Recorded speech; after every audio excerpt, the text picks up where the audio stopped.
Hello guys, so we are going to continue the discussion with respect to statistics, and in this video we are going to discuss about student t distribution. Now already in Z-stats, right, in our previous video where we learned about Z-stats and Z-test, right, we saw that whenever we need to compute or whenever we need to do any analysis, right, so here when we need to perform any analysis using Z-score,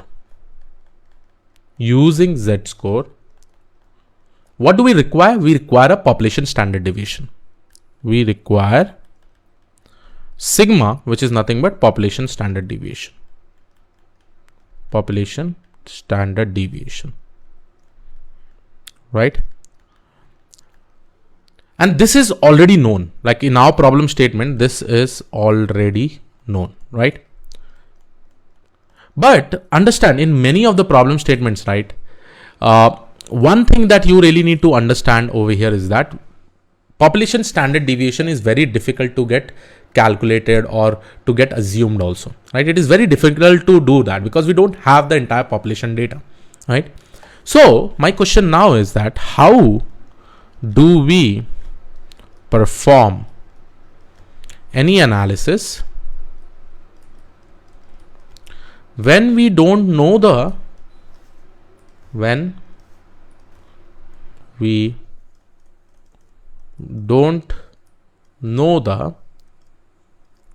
population standard deviation? If we don't know this, then how do we perform any analysis? Okay, so this is the question. And in interview, someone asks you, yes, for this kind of scenario, we use students t distribution, right? So in this case, whenever you don't have a population standard deviation, then you should definitely use student t distribution. Now with respect to this, how the formula changes. Initially, using z-score, my formula was something like this, right? X bar minus mu divided by standard deviation by root n, right? But in this case, based on the t distribution, my formula will look like this: x bar minus mu divided by sample standard deviation divided by root n. Okay, so this is how my new formula will look like. Over here we don't have population standard deviation, and this s is nothing but sample standard deviation. Okay, so this is the formula we will specifically use with the help of t-stats. Okay, now one very important thing, along with this there is also one very important parameter, because see, in when we are doing Z-stats, we use something called as Z-table to find out the area under the curve. And probably in this kind of scenario, in student t distribution, we will be using t-table. I will show you how the t-table will look like. And in t-table, there is one more very important parameter, which is specifically called as degree of freedom. Okay.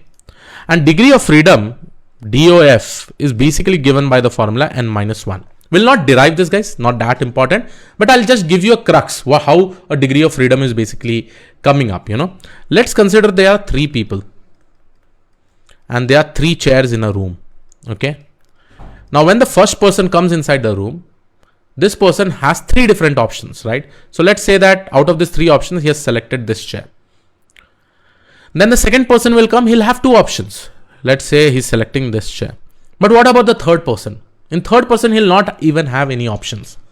So in this case, when 3 people are there, only 2 people are having options. So in this scenario, my degree of freedom is nothing but 3 minus 1, 2. So this is how a degree of freedom is basically calculated.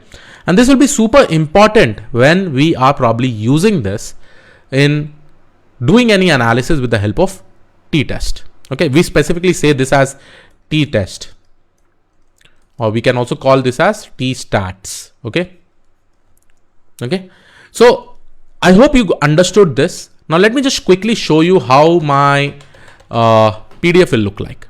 Okay. This is basically my t-table. Okay. Now in this t-table here, you can probably see on this axis, right, I have whether it is a 1-tail or 2-tail test. And here you will be able to see all the values based on the confidence interval, right? But on this axis, on the row wise, you can see there is a degree of freedom. So if you clearly see over here, there is a degree of freedom, and with respect to different sample size, you will be able to calculate different values and area under the curve, right?